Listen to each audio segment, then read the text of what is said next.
This is still the Polity, and we're reaching live from the Abuja studios of Chieftain TV. Now it's time for us to go into the discussion segment of the program, and on this segment of the program we're going to be analyzing the 1 year in office of the President Bola Ahmed Tinubu-led administration that has been tagged the Renewed Hope Agenda.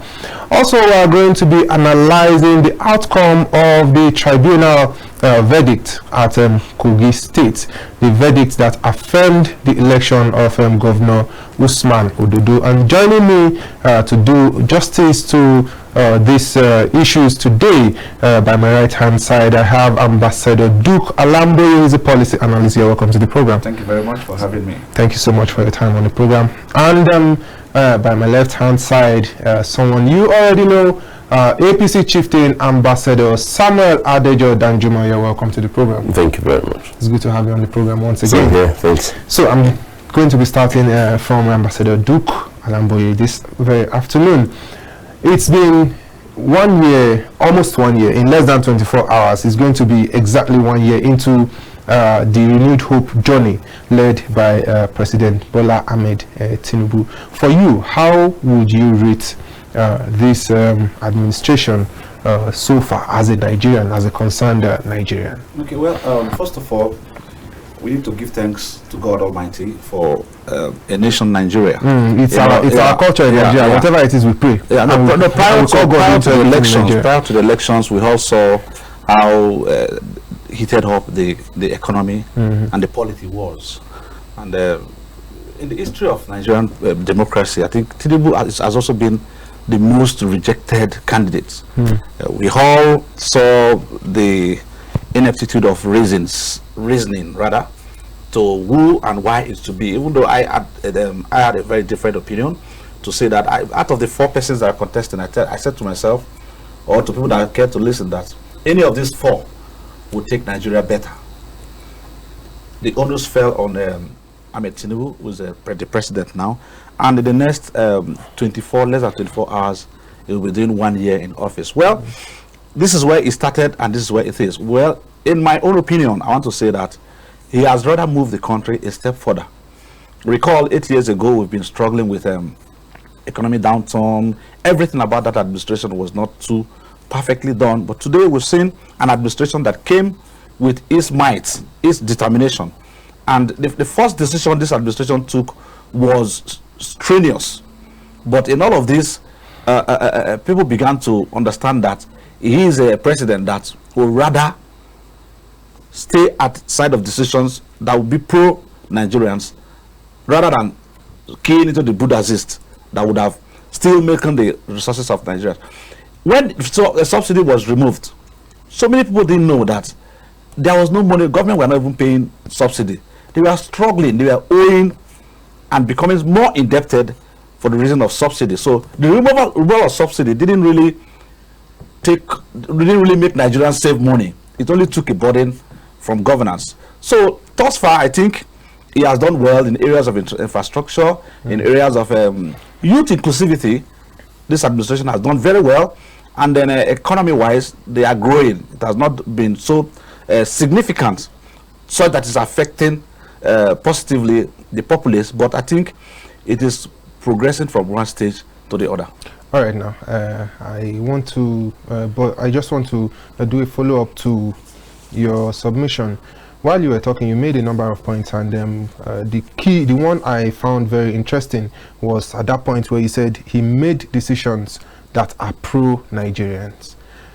Let's take a look at fuel subsidy removal. Yeah. A lot of Nigerians, let's say we all unanimously agreed that subsidy needed to go, but the big question on that very issue now is the fact that the manner at which it was, removed.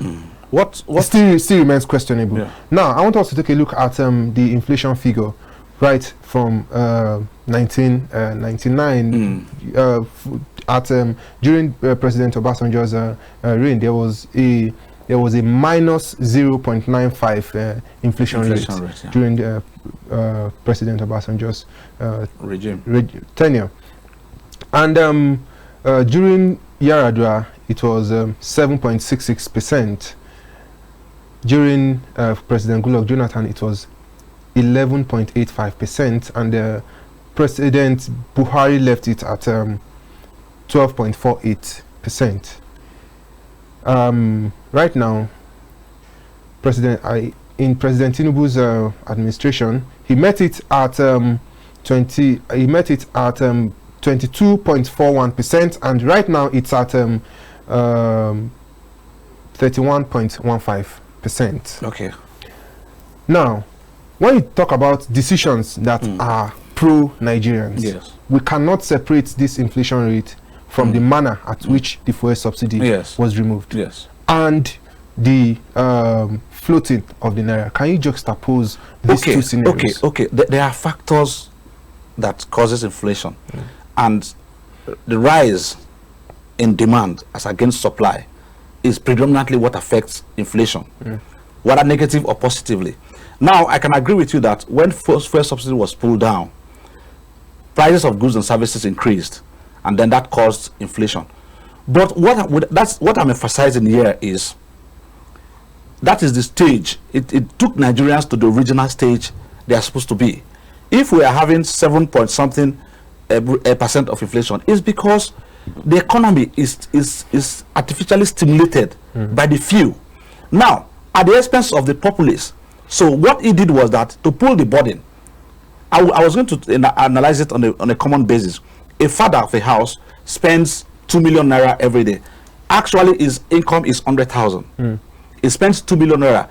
You know that the expenditure rate in that family is fake.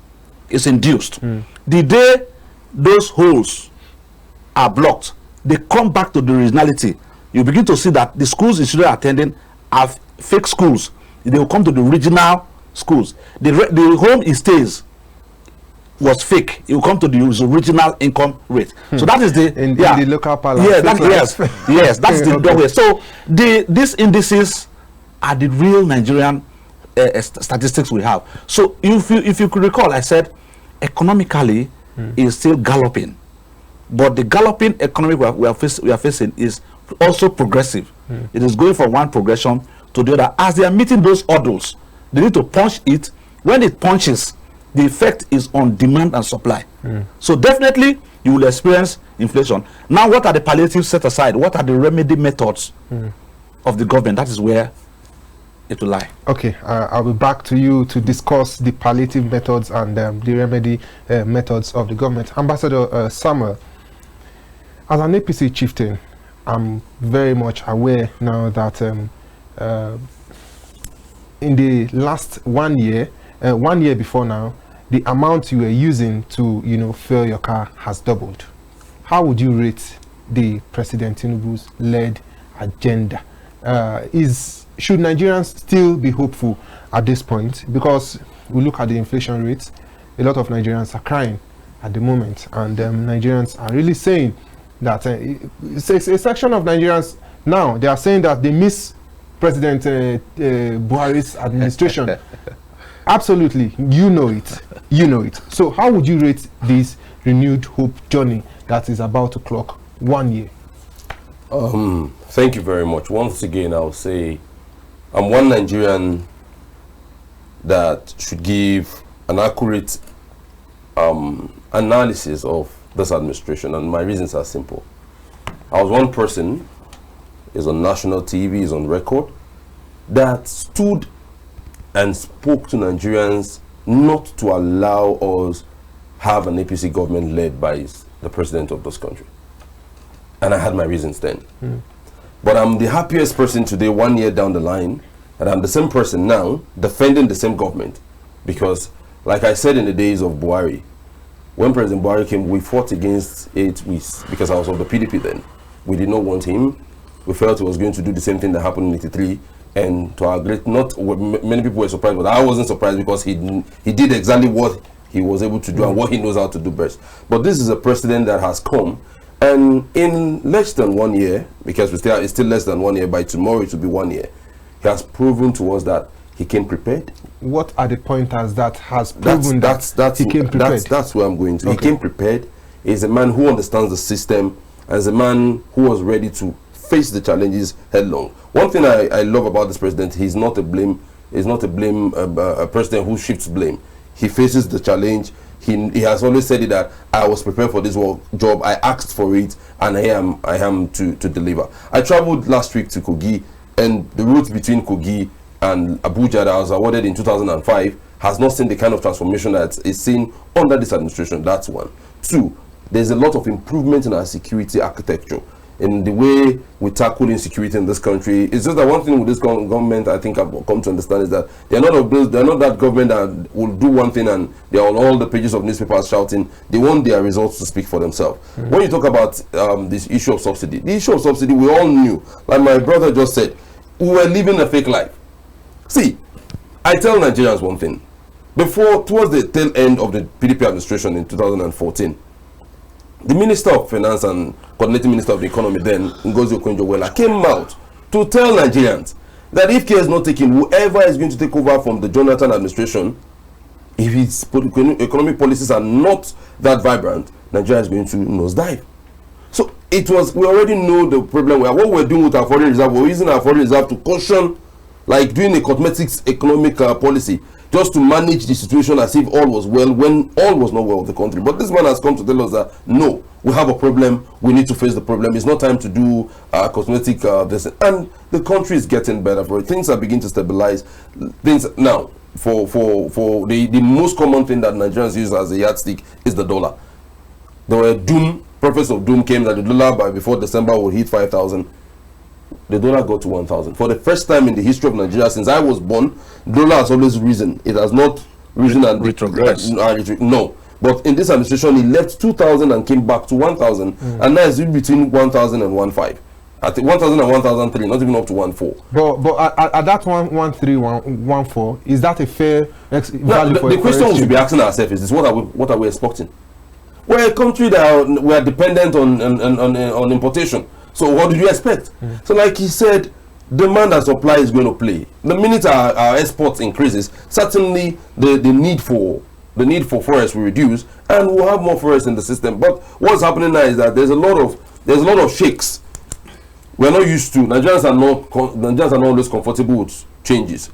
We need to change. We need to change the way we know, or our former way of life, and now face the reality. I'm earning 100,000. I should live within my 100,000. Not that I'm earning 100,000 and I'm taking loans from other agencies to balance up to go and start living in my town, so that I'll prove to my friends that I know. Now you're earning 100,000. If it's Kubwa that you can live, you live in Kubwa. Your children go to public school in Kubwa. You are fine within that range. Certainly things are going to. Now the Dangote refinery, like we all know, will begin to pump petroleum products into the economy any moment from now, and when there's enough supply, certainly the prices will drop. What I want Nigerians to do, Nigerians should be patient with this administration. Nigerians shouldn't expect a miracle.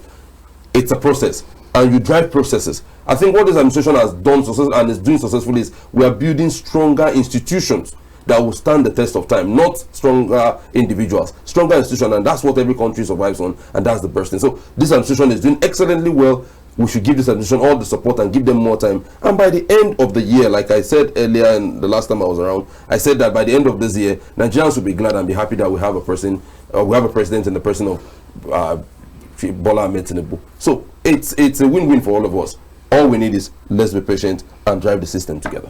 But then at the end of the day, no matter how much you tell the masses to be patient, during the waiting time, the masses need to eat.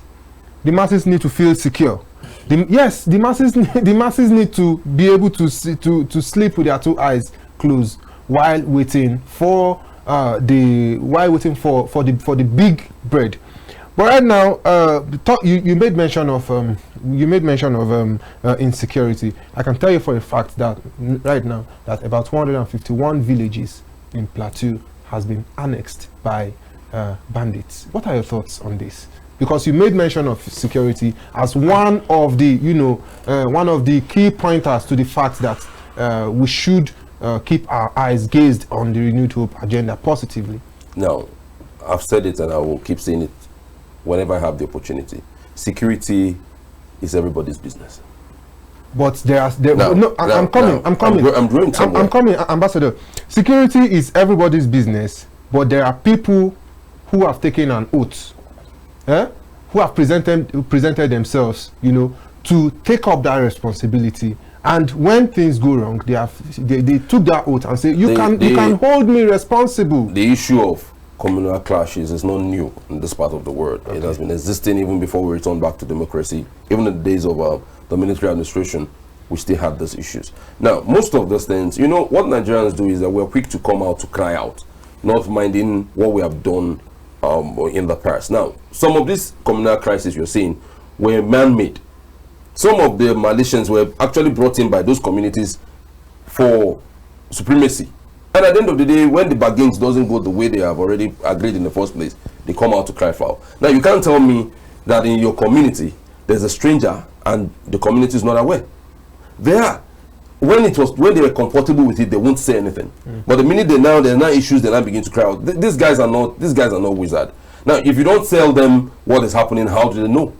So it boils back to our traditional institution. What are they actually doing? There's like in my place, you can't step into. I've given this example repeatedly. I went somewhere and the minute I drove in, they noticed that there was a new face and they wanted to know who is this person and know what was his business or what did he come here to do. But Nigerians are so comfortable, they don't care. You see, you don't want to know what happens around your environment. You're just too, and you think government security apparatus are wizards. No, you need to tell them. We have noticed an influx of this, and you know, there's no how you have influx of strangers within your vicinity that will not affect everything that has to do with that vicinity up to your commerce. The number of sales within that community will increase. So we now begin to find out what is happening. Is there an occasion around? Is there a new village close by? Are there new people coming to buy things? These are ways of, this is what we call intelligence gathering. Are we actually doing the normal intelligence gathering? No. And we expect our security agencies to come like wizards and know that there's going to be a problem in that place. These guys will come and camp for days, for weeks, around, studying the environment. And most of the time, you have people from that village or people from that community who are actually part of those people who sells information to those people and others. So it's time for us to own up and say, no, we want to take the security of this country, take the security of our life, very important. And by so doing, I would have to hold you on for a second. Ambassador Duke, how would you rate the security performance of this present administration in the last 1 year? I'm asking you this because of your numerous advocacy works in terms of security. How would you rate it so far? Well, the first progression on that side is the appointment of the service chiefs. If you look at the service chiefs we have today, commendable, okay. Commendable, apt, and putting square, what do you call it? Square pegs in square holes. But a lot of some Nigerians have questioned the appointment of the Minister of Defense and State Minister. No, we are not talking about what we discuss.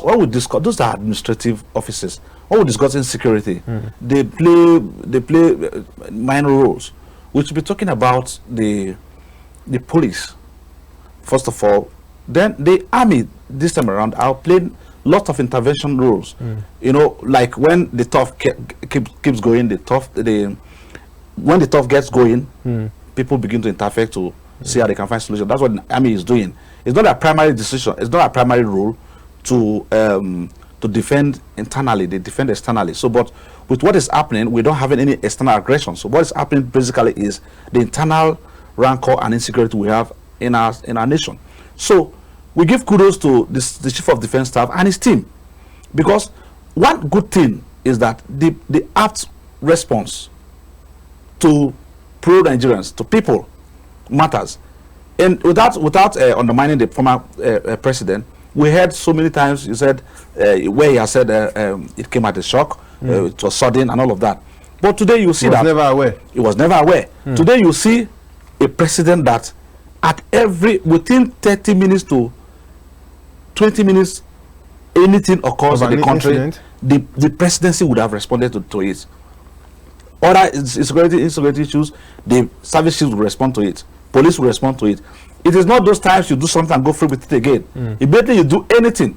Look at Barnes saga. That's the recent one in Abuja. Immediately it was handled. It never escalated. Nobody allowed it to escalate. So these are the areas where I have worked closely with them, and I can tell you for free that we charge them. Before, you can't even go to the CDS. Today we have a CDS that is having open doors. Youth inclusivity in even fighting insecurity.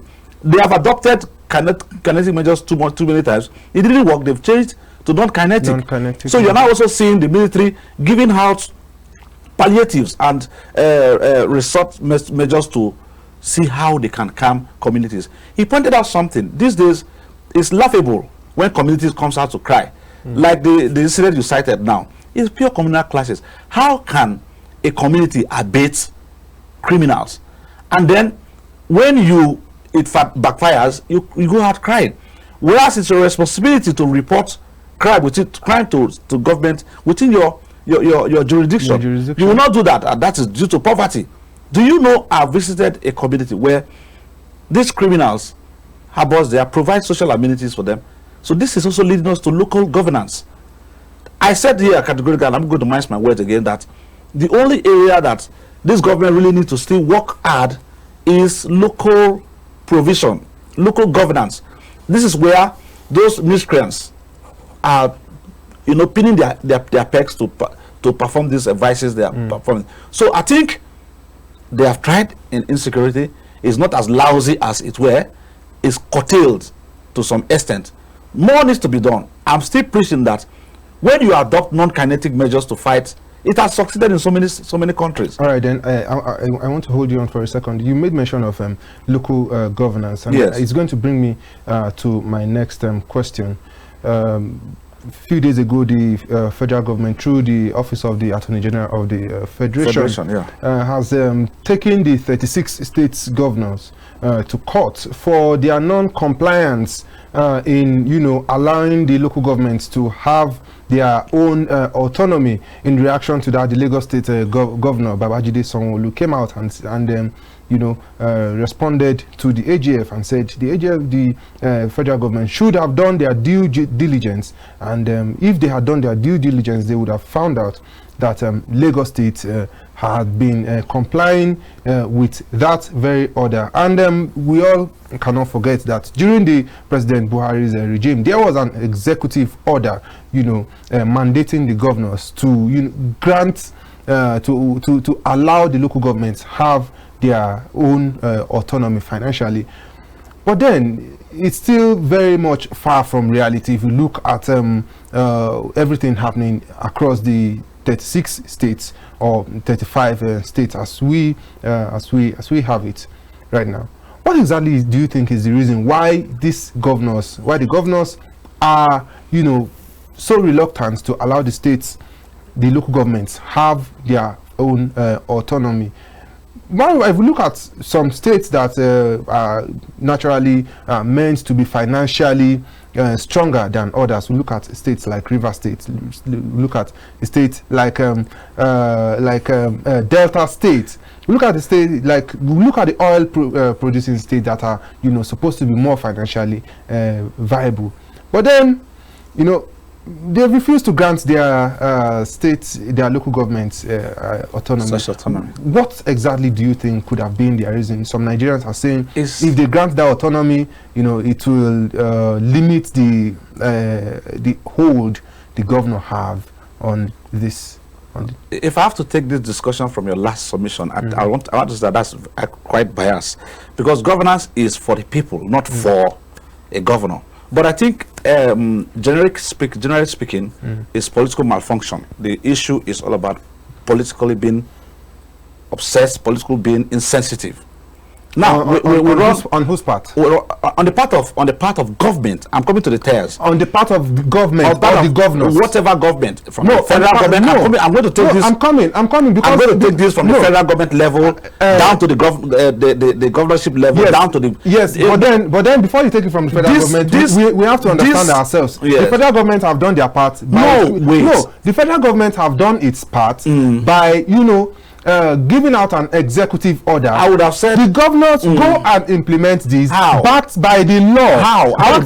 Backed by the law at the National Assembly. I agree. The National Assembly brought the bill to the president. Are you forgetting?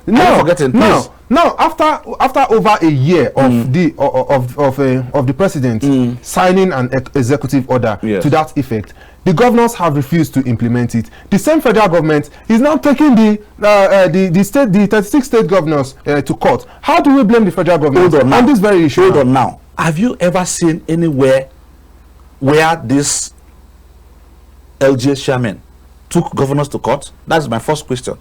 Number two, is it because today we have a president that is looking at how to manage the economy? What the president is geared towards is he wants everybody to feel the economy. He did the same thing in Lagos.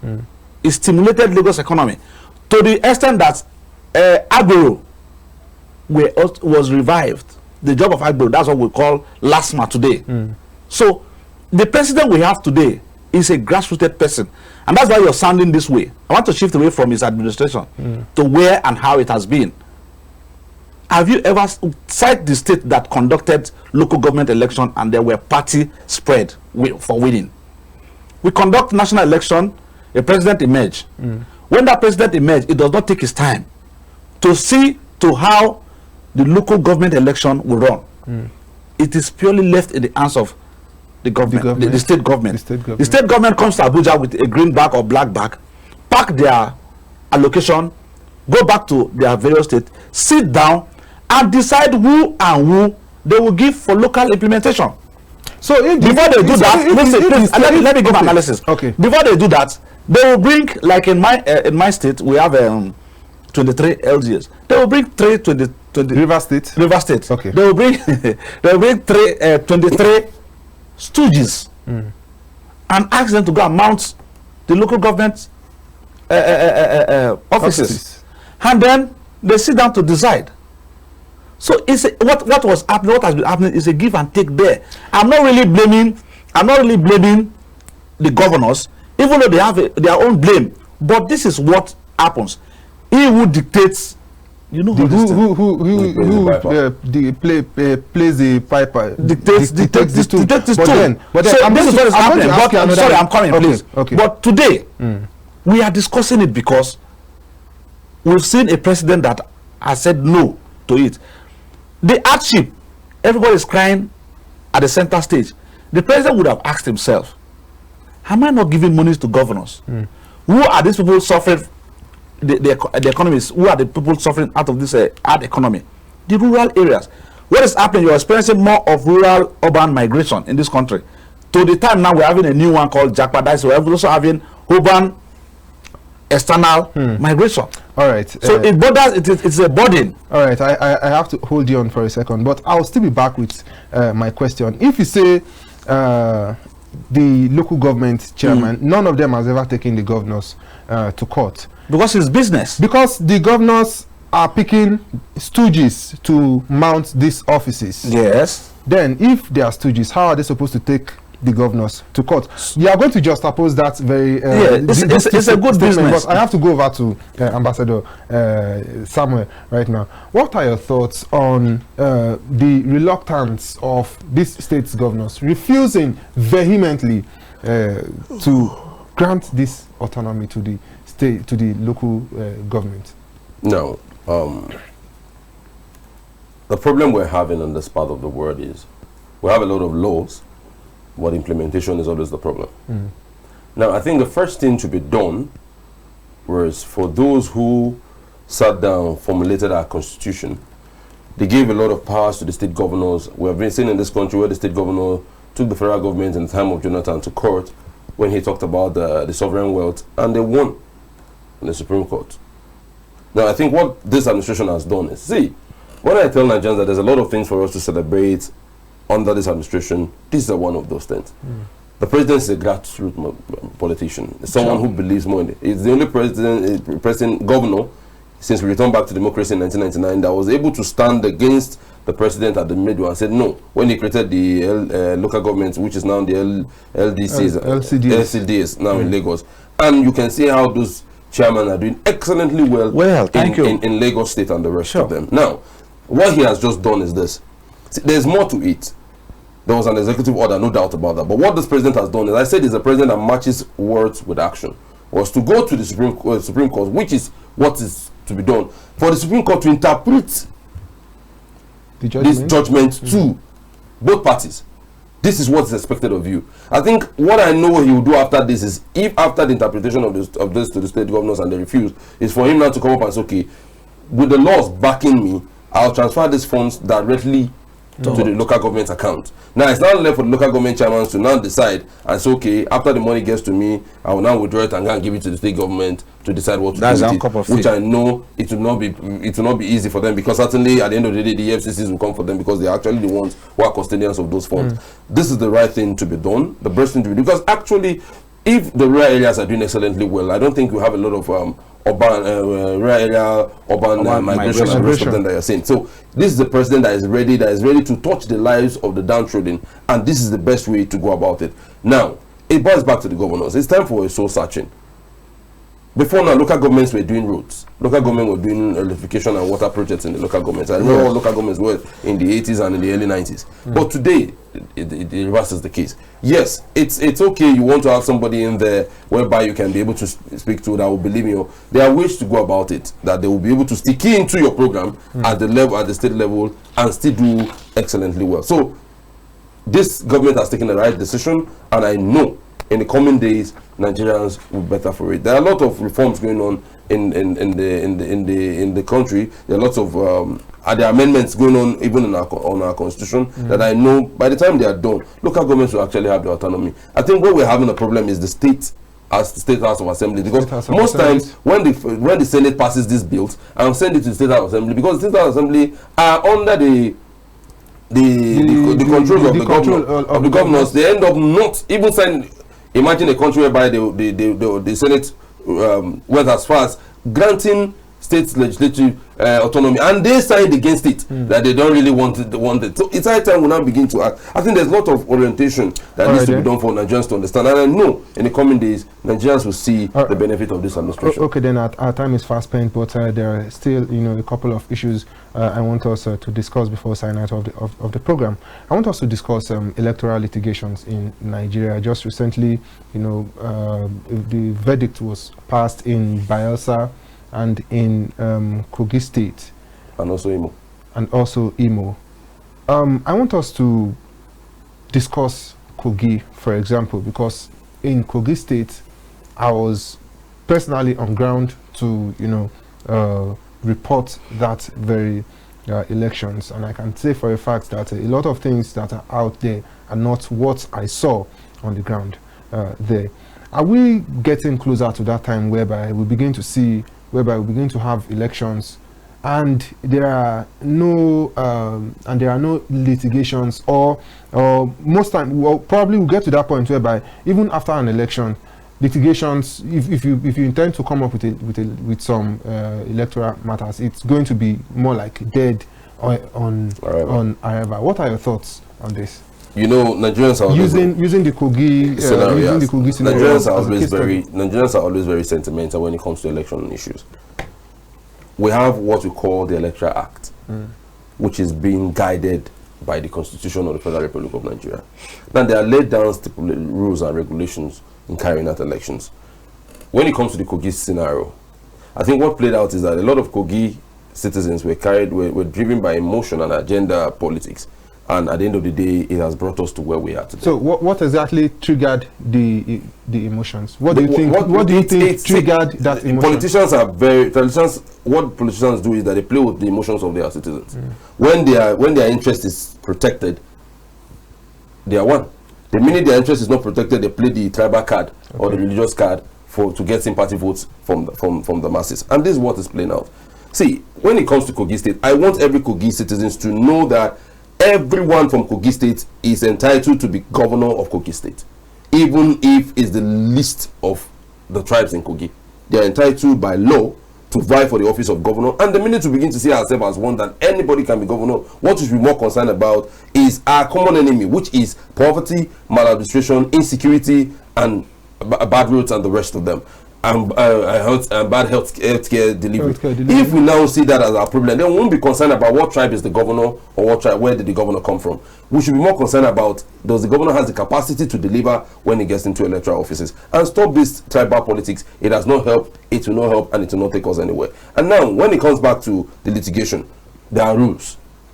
I give a very simple example. At the polling unit, no matter how bitter or how concerned you are, you're not backed by law to question whatever the electoral officers are doing, you have to speak through your party agent.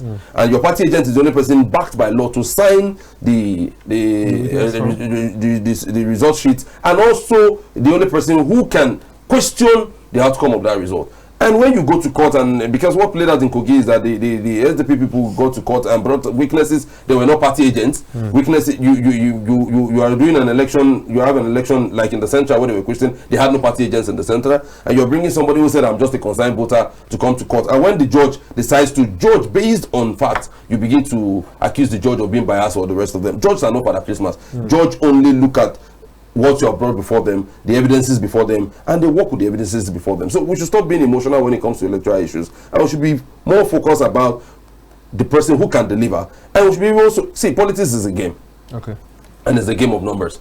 Now, how well do I sell my candidacy to the people matters a lot. And you don't expect me to lose an election where I come from my own local government because you feel you can do better than I am. No. Tell the people what you can do. I also tell the people what I can do. There's another in my place that says, if you're not from the royal house, if your person is not the king, you cannot be known as somebody from the royal house. So if the governor is from my senatorial district, it's a plus for me. So we should be more concerned about delivering on the dividends of democracy. Okay, then I have to hold you on for a second. Talking about this KOGI tribunal, while the hearing of the petition from both ends was going on, there were reports of intimidation of witnesses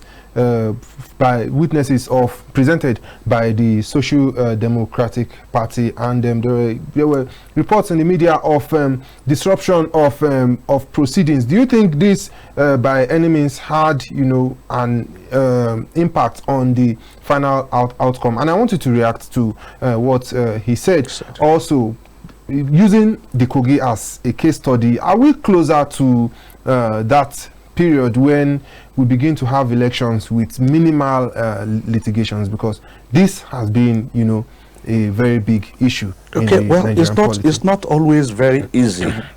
It's not from experience. It's not always very easy to upturn elections in the tribunal or at the appellate courts or the final courts of jurisdiction. And reasons are evidences. Like you rightly said, for you to win or ask for a rerun or upturn an election, you must have substantive evidences. It's not just mere say. You have conducted election in how many local government has KOGI State? KOGI has 21. 21 local government. And because there were issues in 3 or 5, you expect the judge to upturn such result. It's not possible. We also have seen instances where in the whole LGAs, in the whole overall electoral processes, they were marred by malpractices and all of that. But if you're not able to bring those evidences, as glaring as they are, to the court, you would have poured water in a basket. So these are pure instances we have. So the best thing I want to talk about is we should have a refined electoral process. So where are the loopholes? What are your suggestions in this refining of the electoral process to curtail these excesses? To curtail these excesses, the beavers and the registration points and the voting points should be accurate. Judges should also take their time. It bothers me when you go to court and INEC has declared a winner, and they are the umpires. Are we really expecting INEC to stand against the result they've declared? INEC had always defended the outcome of their result because they are also looking for credibility. So what should be done is the populace, the voters' age, should also assist the electorate, should also assist the system. If the system is well checkmated, we may not be having litigations. For instance, we all went to a polling unit. Our polling unit, we were 21 that got accredited. We were 21 that voted. The worst that will happen is that will be less than 21. If that is the case, and we are all up to that in all these polling units in the country, or in a given state, or in a given LGA, we will come out refined. Those litigations will be minor. But when you see instances where accreditation is 20, voters are 300, then the other person is less privileged to assess the judge. it becomes a problem. Or the other person is less privileged, financial constraint, and even accessing materials for these litigators. There were issues. It begins to affect the result of prevention of the SDP candidate in accessing the electoral material. This is what I'm saying. This is what I'm saying. INEC, unfortunately, I don't know how they're going to place it. INEC, unfortunately, are also judges in this matter. When you take litigations, electoral litigations to court, SDP, PDP, INEC that conducted the election is also coming to defend their own the judge will be relying on INEC's results, documents, okay, then as the umpires. I have to hold you on. I don't know if you understand what I'm saying. So it's difficult. Fast spent, Ambassador Samuel. Before we round up, because you are a stakeholder in this region we are talking about. How would you rate the first 100 days in office of the governor of Kogi State at this point? The governor of Kogi State has done excellently well in his first 100 days. In 90 seconds. How, please? First, I would have loved to challenge this. I'll give you 90 seconds. Let me start with the issue of insecurity. Okay. In the first time in this country, our students were kidnapped, and in less than 78 hours, out of 24 students that were kidnapped, 21 was returned, and 3 have been working on to get them back. He has bought security vehicles for the 21 local governments. Salaries of workers which were having issues before has now been cleared. He has awarded contracts for erosion control in the 3 mid-central districts in Ankpa, in Okene, and in the Kabahazis. He has been able to galvanize the state properly. He's beginning to make the build unity and cohesion within the people of Kogi State. Kogi State is beginning to get better. A lot of projects, road projects going on in Kogi between Lokoja and Ganaja. That's the state the capital and Ganaja village. That road has been the death trap for over decades now. He's been working on them and the rest of them. He's doing excellently well. The governor has proven that yes, he knew the challenges that the state was facing, and he has come and is a people-oriented governor that has come up with policies and programs for the betterment of Kogi State. And Kogi's peaceful Kogi is becoming an economic hub of everyone, and everyone is getting to feel government presence in Kogi.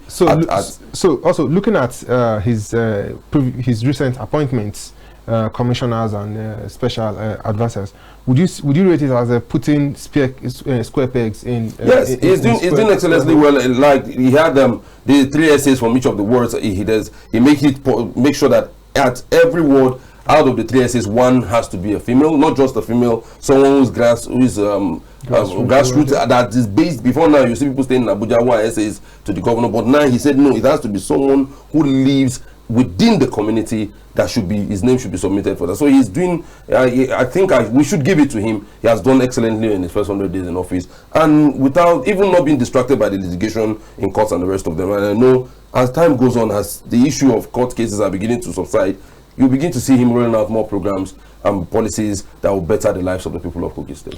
Okay, then you had a thing or two to say when Ambassador Samuel said that the governor of Kogi State has been performing excellently well.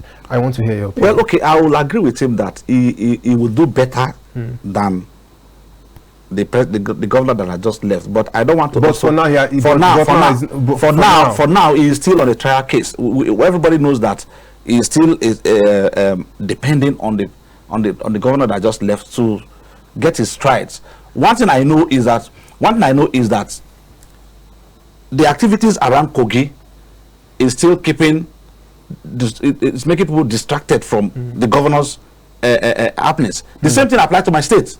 In Rivers State, because of the fight between father and son, people have not keenly sat down to say, what is our governor even doing? The same thing is happening in Kogi State. So I wouldn't want us to blow the trumpet of the governor so much. We should. We should. He has done. We should. Appointment is normally will appoint. Okay. How do I call it? Checking one of the what are the projects that have been completed? When you talk about competence of 100 days, is projects that are completed, not ongoing, not promises. Those are still at manifesto stages. These projects have been completed. Like, let me take you down to FCT. By tomorrow, you will see the FCT minister lining up 9 projects in 9 months, all completed. Okay. That is what we talk about. But delivery. I don't know if that's what we talk about. Delivery. This project you're talking about. You mentioned not participated by the minister. No. It doesn't matter. It doesn't matter. Wait. The ability to even come and even take over. But that's what I'm saying. Inherit issues and work on those issues is something. If I want to go by your perimeter of judgment, that means Wike should show us the project he started. Immediately he got into. No. That is not it. Government is continuity. He has made some abandoned. He has made some abandoned projects. I agree. Yes. Government is a continuity, and he didn't abandon them. He came back. I agree that we he finished. I agree. But I'm saying that is the perimeter. By your perimeter. You wouldn't have said giving it to Wike because Wike was not the initiator of those projects. Some of those projects have been running from the inception of Abuja. No, that's I'm not even talking about say the reforms. Like the B12 way was running from the days of IBB. You haven't gotten it into infrastructure alone. No, you saw him in administrative reforms. Beautiful. He barely came in. So are those what I'm saying now. So these are things that this governor has come. We praise them. We praise them when they have not even done anything, so that they do not usually not do anything to leave, not do anything. But this governor, we came in here. We saw how it, even administratively he has to streamline it. Gave Peter to Peter, Paul to Paul. Exactly what the governor of Kogi and then that gave him way to infrastructure development. I'll give you the this is exactly what the Kogi State governor is also doing. The state governor came in. Was already aware of the problem because he was part of the other government that left, and is tackling the problem headlong. See, the thing you should be more concerned about is with the whole litigation. We have been in this country where governors were in court and they did nothing in their state. If you say he has been distracted, he has started excellently well, not being distracted by the cases in court. Like I said, for him to have awarded these projects, these are projects that election concerning Kogi these sites have been on even before I was born, and he has been able to come down and say, no, let's tackle this thing headlong. And he has started now. We should see now is after now. What else? And thank you. And it's exactly what I'll say. Okay. Exactly what I'll say. We are going to be joining the curtain on this episode. He has started well and it's going to end well. We are going to be joining the episode on this very episode. On that note, after now, what next? What next in Rivers State? After now, what next in Kogi State? We are